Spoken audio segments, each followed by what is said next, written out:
12 साल का एक बेटा है धीरज। ये उसका फोटो है साहब, ये कल से लापता है साहब। धीरज के पास कोई फोन है? नहीं सर। नहीं साहब। सर हमको लगता है कि वो सूरज के साथ कहीं भाग गया है। कौन सूरज? सर एक मिनट, क्या आप सूरज गौड़ के बारे में बात कर रहे हैं? हाँ हाँ, आप सूरज को कैसे जानते हैं? सर ये देखिए, सूरज गौड़ की माँ सरोज गौड़ कल रात को 3 बजे यहाँ पे आई थी। साहब हमारा बेटा सूरज आज शाम को 6 बजे मार्केट के लिए निकला था कुछ सामान लाने के लिए, अभी तक लौटा नहीं है। हमने सब जगह ढूंढ लिया, आप मदद कीजिए, कहीं उसके साथ कुछ। देखिए आप शांत रहिए, अपने दोस्तों के साथ कहीं गया होगा। लेकिन साहब उसका तो बस एक ही दोस्त है, हमारे पड़ोसी का बेटा धीरज। सूरज के पास कोई मोबाइल है? नहीं। उसकी कोई फोटो?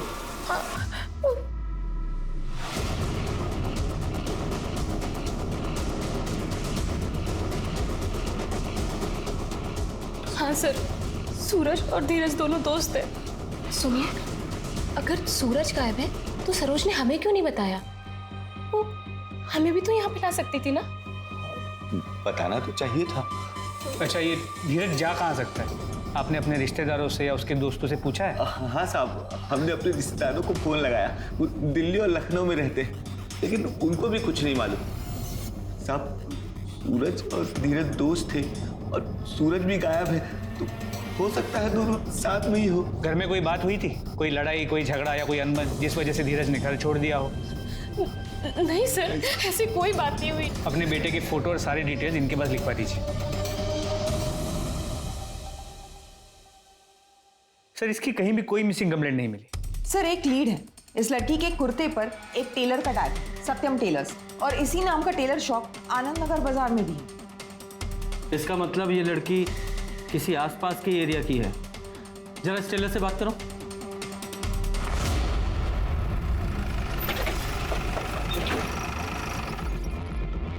ये कुर्ती इसी दुकान की है ना? हाँ हम फोन करते हैं। हाँ मैडम, लेबल तो हमारी दुकान का है और ये हमने ही सी है। क्या बात है मैडम? मर्डर का मामला है। किसने सिलाई थी ये कुर्ती? मैडम ये किसकी है कैसे बता सकते हैं, ये ऐसे अनगिनत हमने सी दी है। हाँ लेकिन रसीद तो कटाते होंगे। हाँ हाँ मैडम, ये देखिए, ये है ना रसीद, और ये इसी साल का है।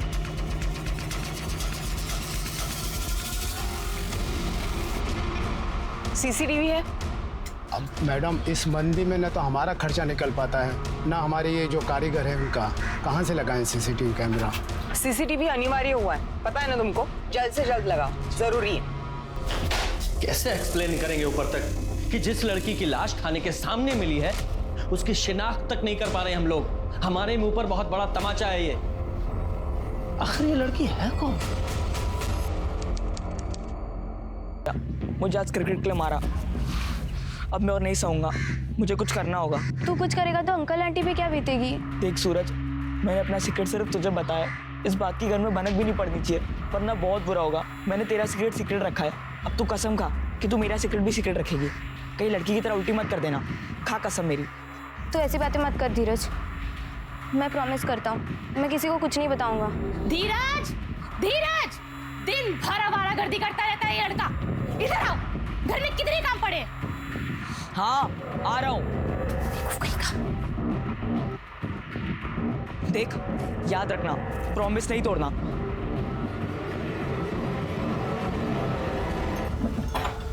अरे तुम्हारे पास ही आ रहे थे, ये लो सब्जी ले आओ और सत्यम टेलर के पास भी चले जाना, पूछना सलवार कमीज बन के तैयार हुआ है या नहीं। सलवार कमीज? लड़की के कपड़े हमारे लिए? और नहीं तो क्या, हमारे लिए। एक रिश्ते की बात चल रही है तुम्हारे लिए, लड़के के घर वाले तुमको देखने आने वाले हैं। अब ज्यादा सोचो मत, तुम जल्दी ही एक लड़की की तरह जिंदगी जी पाओगे। जाओ।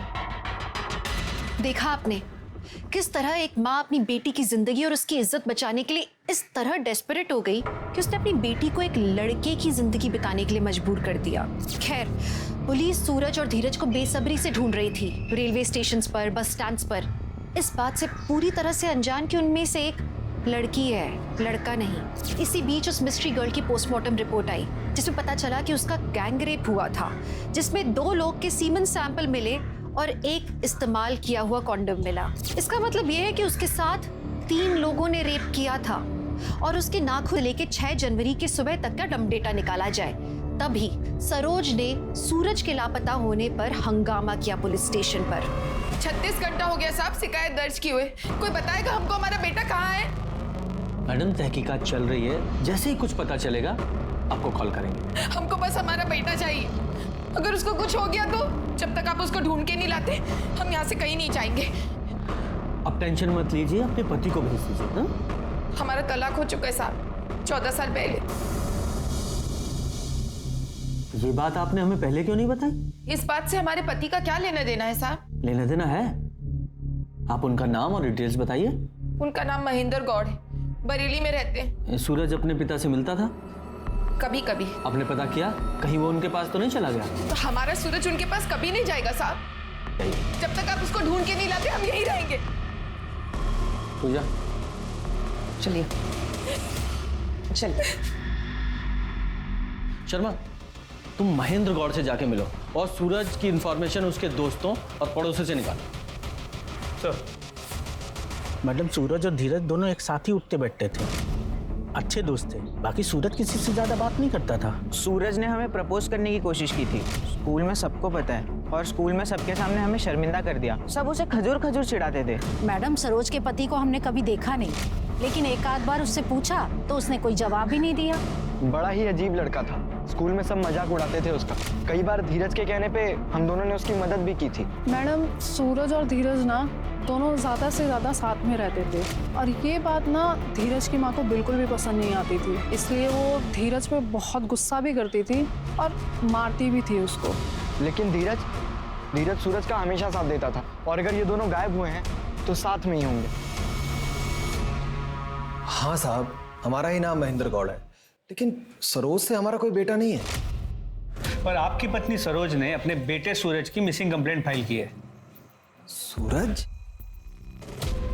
नहीं साहब, अगर वो हमको बेटा दी होती तो हम उसको छोड़ के दूसरे से ब्याह काहे करते, बताइए आप। दरअसल 16 साल पहले हमारी उसके साथ एक बेटी हुई थी, फिर हमने उसको छोड़ के दूसरे से ब्याह कर लिया। हाँ, अगर किसी और से उसका कोई बेटा है तो हमको नहीं मालूम। तो लड़की का नाम सजनी था और अब तक उसकी उम्र लगभग 16 साल की होनी चाहिए थी, और सरोज को महेंद्र से कोई दूसरा बच्चा भी नहीं था। जी सर, पर सरोज ने भी कोई दूसरी शादी नहीं। ये जरा सूरज का फोटो दिखाना।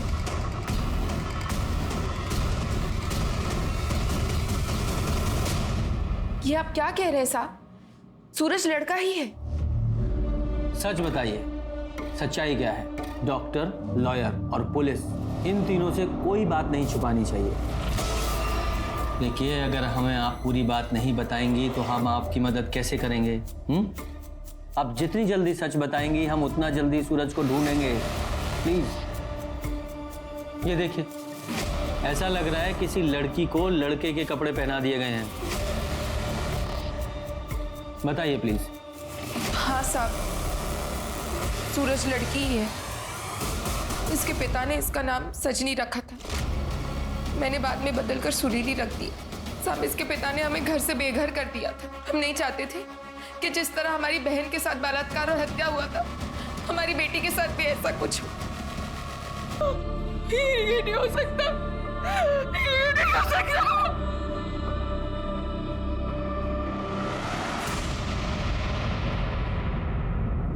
हमने तो हमारी बेटी को हमको 6 बजे बाजार भेजा था, मंडी से सब्जी और सत्यम टेलर के यहाँ से सूट लाने भेजा था, लेकिन वो वापस ही नहीं आई। ये धीरज और सुरीली दोनों दोस्त थे ना? उस दिन वो दोनों साथ में मार्केट गए थे, क्योंकि धीरज भी गायब है। सब सुरीली तो 6 बजे बाजार के लिए निकली थी, और करीब 8 बजे हमने धीरज के रोने की आवाज सुनी थी। उस सुमन उसे डांट रही थी, हमेशा की तरह। सब सुमन धीरज की सौतेली माँ है। सुमन से मुकेश को एक लड़की भी है। सगे सौतेले का फर्क तो हो ही जाता है साहब। ठीक घर की सारी बातें धीरज सुरीली को बताता था। क्या धीरज को पता था कि सूरज सुरीली है, यानी कि लड़की है? नहीं साहब, हमारी बेटी ने ये बात किसी को नहीं बताई थी। पुलिस ने एक तीर से 2 निशाने मारे थे, मतलब 2 केसेस सॉल्व किए थे। उन्हें इस बात की पुख्ता जानकारी थी कि सूरज कहाँ था, क्योंकि सूरज ही सुरीली था जिसकी लाश पुलिस को पुलिस स्टेशन के बाहर मिली थी। लेकिन पुलिस को अभी तक ये नहीं मालूम था कि धीरज कहाँ है और सुरीली का रेप और हत्या किसने की। ये लड़का 5 तारीख को आपकी दुकान में आया था सूट लेने के लिए। हाँ हाँ आया था ये। इसकी माँ ने ना नाप दिया था और सूट भी तैयार था। ये उसी दिन लेकर चला गया। देखिए, अच्छे से सोच के बताइए, इस लड़के की हत्या हुई। देखिए, दिमाग पे थोड़ा जोर डालिए। क्या आपको कुछ भी याद है? वो अकेले आया था या किसी के साथ था? इतना तो याद नहीं है साहब, और ठीक से देखा भी नहीं, सच बोल रहा हूँ साहब। राम खिलावन। अरे साहब, ये सब्जी का थैला, ये उस दिन आया था ना तो काउंटर पर भूल गया था, और जब मैं देने गया तो अरे यार, अरे बेटा, ये आजकल के बच्चों को होश ही नहीं रहता। मैं चेहरा नहीं देख पाया साहब, और वो बाइक निकल चुकी थी तब तक। इस रोड पे आगे एक एटीएम है ना? हाँ हाँ साहब, है एटीएम। सर, एटीएम की सीसीटीवी फुटेज। सर ये रहे, बाइक पे 3 लोग। सर इन दोनों को मैं पहचाना। बोलो, क्या किया सुरीली के साथ? कौन सुरीली? हम किसी सुरीली को नहीं जानते। सूरज को तो जानते हो? लास्ट कब मिले थे उससे? स्कूल छूटने के बाद, दोपहर में। दोनों के बीच में ये कौन बैठा है? सूरज ही है ना? कहाँ जा रही थी तुम लोगों की सवारी? वो सर, हम बताना भूल गए। सर, शाम के वक्त सूरज हमें मार्केट में मिला था। हमने उसे घर तक ड्रॉप कर दिया था। उसके बाद का हमें कुछ नहीं पता। अच्छा, घर पे ड्रॉप कर दिया था, तो फिर शाम को 6:45 बजे से रात के 11:30 बजे तक हाईवे के पास पुरानी बावड़ी पर तुम्हारे फोन की लोकेशंस क्यों दिखाई दे रही हैं? तुम दोनों सूरज के साथ वही। सूरज, तू यहाँ क्या कर रहा है? और तुझे पता है पुराने कुएं के पीछे फिल्म की शूटिंग चल रही है, वहाँ एक्स्ट्रा लोगों की जरूरत है शूटिंग के लिए। और तुझे पता है 1 घंटे के काम के 2000 रुपए मिल रहे हैं। 2000 सही है, पर हम नहीं आ सकते, माँ इंतजार कर रही होगी। अरे हमने तुम्हारी अम्मा से बात कर ली है, उन्होंने हाँ कह दी।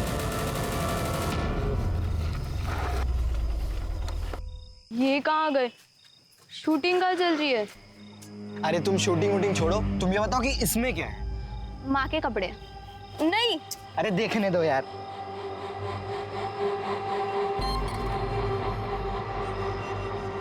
ये तो सलवार सूट है, और तुम्हारी अम्मा तो साड़ी पहनती है ना? हाँ।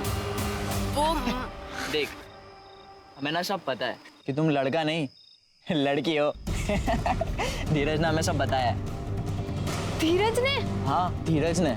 लेकिन तुम टेंशन मत लो, हम किसी को नहीं बताएंगे। ये लो, ये कपड़े पहन ले, हम भी तो देखे तू लड़कियों के कपड़े में कैसा लगता है। धीरज को तो बहुत पहले से पता था कि सूरज लड़की है, लेकिन सरोज के अनुसार धीरज को नहीं पता था कि वो लड़की है। इन दोनों के अनुसार सूरज ने उसे धोखा दिया, लेकिन सर कैसा धोखा? कहीं ये धीरज इस सुरीली से प्यार तो नहीं करता था? और ऐसा उस दिन क्या हुआ था कि धीरज ने सुरीली का सीक्रेट इन दोनों को बता दिया? यहाँ पुरानी बावड़ी में हाईवे के पास सुरीली का रेप हुआ, और पुरानी बावड़ी से हमारे थाने की दूरी लगभग 6 किलोमीटर है, और पोस्टमार्टम रिपोर्ट के अनुसार सुरीली की मौत रात के 2 से 3 के बीच में हुई है। और ये लड़के क्लेम कर रहे हैं कि वो वहां से 11:30 बजे निकल गए थे। जी सर, और उनके मोबाइल रिकॉर्ड्स भी यही बता रहे कि आधी रात तक वो लोग अपने घर पहुंच गए थे। अगर ये मान लें कि इन दोनों लड़कों ने उसका मर्डर नहीं किया और रेप होने के बाद सुरीली हमारे थाने की ओर पैदल ही चली, तो उसे लगभग 1 घंटा लगना चाहिए, या ज्यादा से ज्यादा 2 घंटे, यानी 1:30 बजे तक, यानी सुरीली की मौत से आधे घंटे पहले तक। यस। तो फिर सुरीली के साथ उस आधे घंटे में क्या हुआ था? पुलिस जल्द से जल्द इस केस के तह तक पहुंचना चाहती थी। उन्हें ये तो मालूम चल गया था कि सुरीली के बॉडी में जो सीमेन सैंपल्स मिले वो अमित और पंकज के थे, पर सुरीली का तीसरा रेपिस्ट जिसने कॉन्डम का इस्तेमाल किया था वो अभी तक एक मिस्ट्री बना हुआ था। पुलिस ने पुलिस स्टेशन के आसपास का जो डंप डेटा निकाला, उससे उन्हें पता चला कि वहाँ पुलिस कर्मचारियों के अलावा रात के 2 से 3 बजे के आसपास 4 और लोग मौजूद थे। इनमें से 2 नंबर्स तो सिर्फ कुछ ही सेकंड्स के लिए विजिबल थे। इसका मतलब ये था कि वो ट्रैवल मोड पे थे, वहां से बस गुजर रहे थे। तीसरा नंबर सरोज का था क्योंकि वो वहां कंप्लेंट फाइल करने आई थी, और चौथा नंबर किसी गिरीश पाठक का था। रीमा जल्दी करिए, हमें लेट हो रहा है। लाए। थोड़ा पानी दीजिए। आ गई महारानी। घर का सारा काम होने के बाद इसकी छुट्टी तो आज हम करते हैं। जी गिरीश पाठक जी, चलिए, बचा हुआ खाना हमारे साथ खाने में गाइए। क्या जो लेने? अरे अरे सर रुकिए तो सही। क्या इन्होंने? बलात्कार और खून। नहीं, हमारे पति ऐसा कुछ नहीं कर सकते। 6 तारीख को इन्होंने एक 16 साल की लड़की का बलात्कार और खून किया है, वो भी हमारे थाने के पास। जल्दी बता, टाइम वेस्ट मत कर। सर, और उसके दोस्तों ने उसके साथ बलात्कार किया, ऐसा उसने खुद हमसे कहा। सर हमने कुछ नहीं किया सर। तेरी इस कहानी का सच तो हम पता लगा ही लेंगे। लेके जाओ उसे, अंदर डालो। इस सुरीली के नाखूनों में जो स्किन के ट्रेसेस मिले हैं, इस गिरीश के डीएनए से मैच कराओ। और जो इसने ट्रक ड्राइवर वाली कहानी सुनाई है ना, उसे जरा क्रॉस चेक करो। हो सकता है किसी ट्रक ड्राइवर ने ही रेप किया हो। और ये पुरानी बावड़ी से लेकर हमारे पुलिस स्टेशन तक जितने भी ढाबे हैं, टी स्टॉल हैं, या ट्रक रुकने के जितने भी स्पॉट्स हैं, सबको चेक। साहब, पुरानी बावड़ी से लेकर के ये कोतवाली के बीच में इकलौती हमारी यही चाय की दुकान है। जो लोकल ड्राइवर हैं साहब, वो अक्सर चाय पानी पीने के लिए यहाँ आते रहते हैं। 5 की रात या 6 की सुबह यहाँ किस किस की ट्रक रुकी थी, कुछ बता सकते हैं? साहब उस रात को तो हाँ, कोई 2-3 ट्रक थे साहब। उस रात यहाँ किसी लड़की को गिरीश या शंभू किसी से मेल नहीं करते, और शंभू के बयान को भी वेरीफाई किया। वो सच कह रहा है, वो उस रात सच में दिल्ली गया और उसी रूट से गया था जो उसने बताया। तो उस रूट पे जितने भी टोल नाके, उनके सीसीटीवी कैमरा में उसकी गाड़ी दिखाई दी है। लेकिन असली सवाल तो वही का वही है कि वो तीसरा रेपिस्ट कौन है जिसने कॉन्डोम पहनकर सुरीली का रेप किया और उसका मर्डर कर दिया। और ये तीसरा रेपिस्ट गिरीश हो सकता है, जैसा कि उसकी बीवी ने उसके कैरेक्टर के बारे में बताया। हम नहीं करवाएंगे तुम्हारी जमानत, और ना ही किसी को करवाने देंगे। तुम्हारी असली जगह ना ये सलाखों के पीछे ही है। झूठ बोला हमसे, ओवर टाइम का बहाना बनाकर। उस रात में तुमने यही किया ना उस बच्ची के साथ? हमने कुछ नहीं किया। और वो थाने के बाहर भी मौजूद था। और इसके अलावा ये सुरीली की माँ सरोज, वो भी थाने के बाहर मौजूद थी। ऐसा हो सकता है कि सुरीली का रेप होने चलते चलते हम लाल चौक पहुंचे, वहां से हमने दूसरी ट्रक पकड़ी।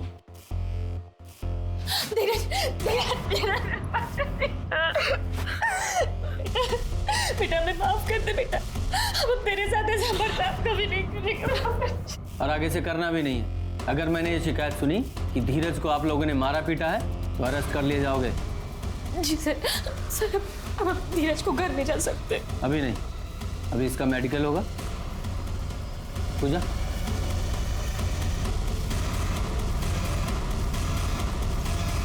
धीरज ने जो अभी भी कहा है चटपटा लग रहा है। Something missing. शर्मा, सुरीले के नाखूनों में जो स्किन के ट्रेसेस मिले, मंडी से जब शंभू का ट्रक निकला तो वहां के एक लेबरर ने धीरज को ट्रक में चढ़ते हुए देखा है। सर, जैसे शंभू ने बताया, वो गोडाउन से माल भरने के बाद करीब 1 बजे हाईवे की तरफ निकले। 1:30 बजे वो ढाबे पे पहुंचे, तो 1:45 बजे सुरीली को मना करने के बाद वो वहां से निकला। तो सर, इस पूरे वक्त धीरज वहां ट्रक में ही था। तो उसने हमें जो कहानी सुनाई लाल चौक तक चल के जाने और वहां से दूसरा ट्रक पकड़ के दिल्ली जाने की, पूरी तरह झूठी। Sir DNA report.